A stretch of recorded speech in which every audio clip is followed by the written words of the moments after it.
Bom, crianças, então agora que nós já lemos o texto, né, já entendemos, falamos sobre o homem, o menino e o burro, agora nós vamos falar sobre uma partezinha que eu coloquei aqui. Agora responda. E você, costuma fazer o que gosta e o que acha certo ou somente o que os outros querem? Né? Muitas das vezes a gente só faz o que a gente quer, outras vezes só faz o que os outros querem. Nós temos que fazer as coisas que nós gostamos, as coisas que nós queremos, né? Sem que prejudique ninguém. Mas a gente também não pode ir pela cabeça das pessoas. Sempre ouvir, sempre é conselho de pai, de mãe, mas nunca ficar escutando conselho de outras pessoas, seguindo a cabeça dos outros, certo? Seguir sempre o que fala o seu coração. Número 2. Aqui no caso é pessoal, tá? Tá perguntando aqui. E você? É pergunta pessoal, você vai botar a sua resposta, não está no texto. Vamos trabalhar com as palavras do texto. Retire do texto acima o que é pedido abaixo. Observe as palavras destacadas. Uma palavra trissílaba paroxítona. Eu quero uma palavra apenas. Ela tem que ser trissílabas com 3 sílabas e ela tem que ser a penúltima sílaba mais forte. Lembra?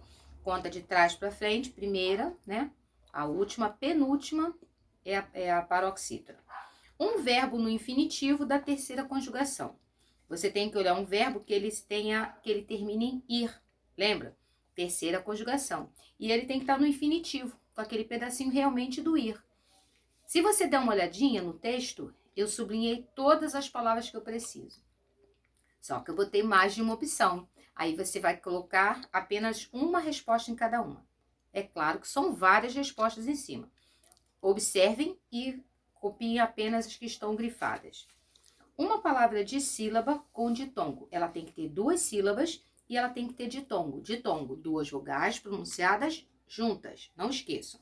Uma palavra polissílaba com dígrafo e encontro consonantal. Olha só, eu não quero 3, eu quero uma só. Essa uma ela tem que ser polissílaba, ela tem que ter 4 ou mais de 4 sílabas. Ela tem que ter dígrafo tipo NH, LH, RR, SS.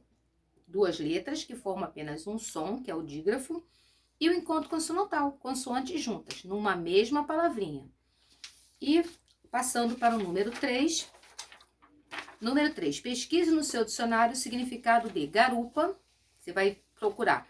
Você pode procurar lá no dicionário o significado número 1 e o número 2. Não precisa escrever mais nada, não. Olhou lá, número 1, número 2, copia e escreve aqui. Submergir, a mesma coisa. Eu gosto de colocar palavrinhas assim que vocês possam ter dúvidas. Vamos classificar as frases abaixo? Por que você está nervoso? O velho não sabia mais o que fazer. Ele mandou o menino subir no animal. Desça agora do burrinho. Como você é forte. Agora preste atenção nessa aqui na letra D. Aqui ele dá uma ordem, ó. Desça agora do burrinho. Afirmativa, vamos lembrar. A afirmativa, ela está afirmando. A negativa, ela está negando. Tem o não. A interrogativa é uma pergunta. Tem um ponto de interrogação. A exclamativa, ela tem um ponto de exclamação. E a imperativa, lembra da imperativa? Ela dá uma ordem ou ela faz um pedido. Se caso você tiver dúvida, vai lá naquela atividade da aula passada que você vai ver, que eu coloquei para você. O texto abaixo veio sem pontuação. Complete-o com a pontuação correta. A professora pergunta aos alunos. Aí antes dela falar, tem que saber o que vai colocar, lembra? Aí antes da personagem, da pessoa falar, se eu for à feira e comer 3 peras, dê uma paradinha. 7 bananas, dê uma paradinha. 15 laranjas e uma melancia, qual será o resultado? Fiz uma pergunta. Do fundo da sala, alguém grita. Uma dor de barriga. Antes da pessoa falar, tem alguma coisa. E depois que ele exclamou, né, que no caso ele gritou, você bota o ponto que está faltando aí. Número 6. É hora de mostrar que você aprendeu a usar os acentos agudos e circunflexos. Inocência, urgência, difícil, espetáculo, crochê e P. Número 7. Descubra o tempo dos verbos nas frases abaixo. Presente, pretérito perfeito, futuro do presente. Eu abri a porta, nós sairemos mais cedo de casa, ele gastará seu dinheiro, os alunos estudam bastante. Tu vendeste o lindo burrinho. Vós dividistes as frutas. Vocês vão dizer qual tempo. Escrever mesmo. Presente, pretérito perfeito, futuro do presente. Não é para botar só presente, só passado, não. Quero presente, pretérito perfeito, futuro do presente. Passando para o número 9. 8. Lê esta anedota em voz alta. Anedota, no caso, aqui é uma piadinha. No pátio do hospício, o louco começa a rir feito louco. Imagina o louco rindo feito louco. Rindo de quê, rapaz? Perguntou o enfermeiro. Ah, é que eu adoro contar anedotas para mim mesmo. E essa última eu não conhecia. As anedotinhas do bichinho de maçã, de Ziraldo. Agora escreva as palavras destacadas na coluna adequada.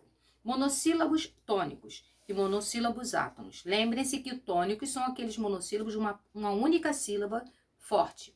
E o monossílabos átonos, no caso, é monossílabo uma sílaba só que fraca.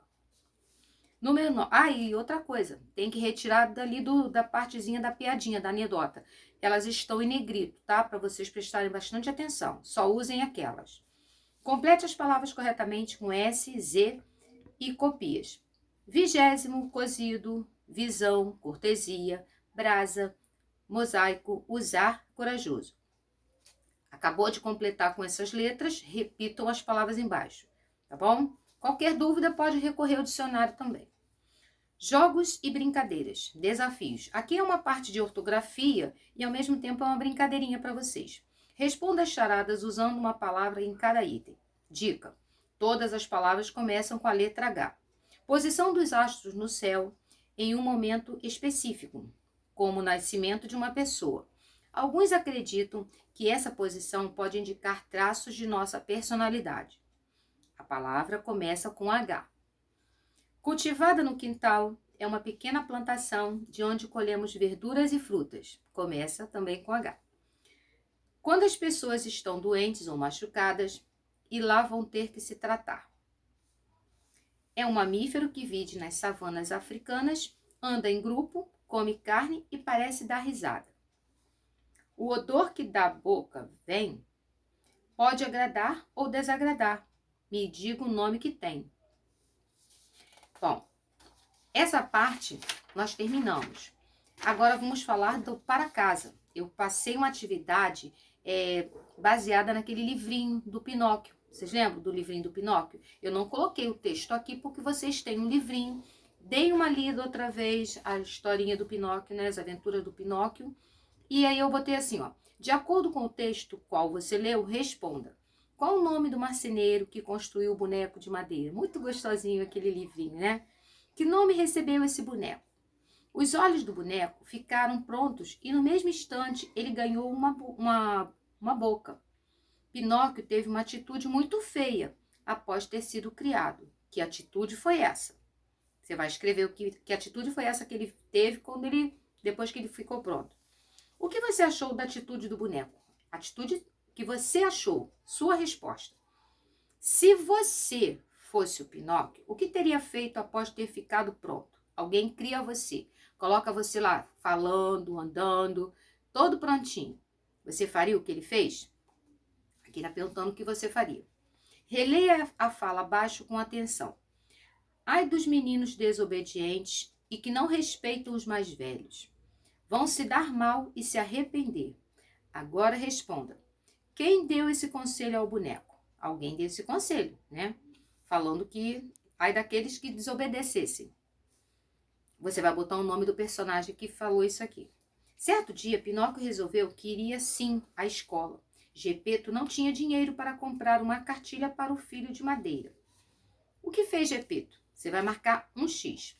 Vendeu seu único paletó para comprar uma cartilha? Vendeu seu único serrote para comprar uma cartilha? Ou pediu ajuda ao grilo falante? Agora, número 4. Já estamos terminando. Número 4. No caminho da escola, Pinóquio topou com o teatro de boneco. Ele ficou com muita vontade de assistir ao espetáculo das marionetes iguais a ele. O que ele fez para comprar o ingresso? Vendeu sua mochila? Vendeu sua cartilha? Vendeu seu paletó? Paletó do seu avô? Ele vendeu só para marcar apenas um X.